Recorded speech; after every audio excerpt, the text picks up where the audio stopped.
শ্রী শ্রী ঠাকুর বললেন, তোমাদের লোকসংখ্যা কম নয়, কিন্তু তোমরা স্ট্রংলি অর্গানাইজড, শক্তভাবে সংগঠিত নও।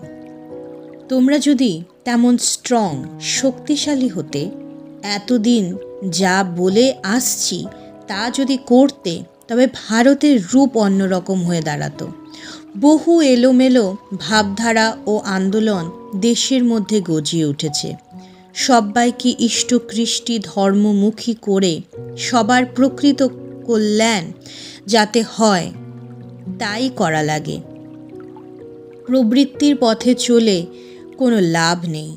যারা প্রবৃত্তির উস্কানি দিয়ে মানুষকে খেপিয়ে তোলে, যারা মানুষকে আত্মনিয়ন্ত্রণের পথে পরিচালিত করে না, তারা যাতে পাত্তা না পায় তাই করা লাগে।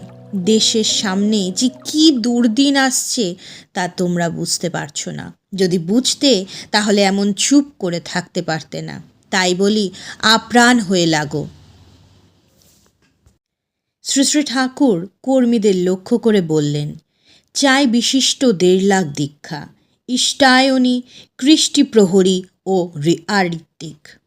ঋত্বিকই না হলে কর্মীরা এফিশিয়েন্ট অ্যাসিস্ট্যান্ট, দক্ষ সহকারী মেইনটেইন, ভরণ পোষণ করতে পারে না। ঋত্বিকে হয়ে গেলে নিজেদের ফান্ড দিয়েই এফিশিয়েন্ট অ্যাসিস্ট্যান্ট মেইনটেইন করা যায়। দেরি যদি হয়ে যায় সব ভেস্তে যাবে।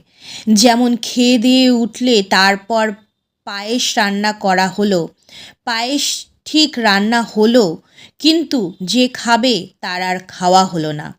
সব ব্যাপারেই সময়ের দিকে বিশেষ নজর দিতে হয়। সময় মতো কাজ সমাধা করতে পারলে নিজেদের চরিত্রে ও যোগ্যতাও উন্নত হয়। মানুষও দরকার, টাকাও দরকার।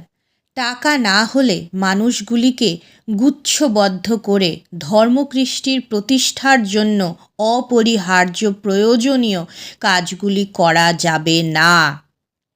অনেক কিছু কাঠখড় খরচ করে তবে ঈপ্সিত যা তা করা সম্ভব হবে।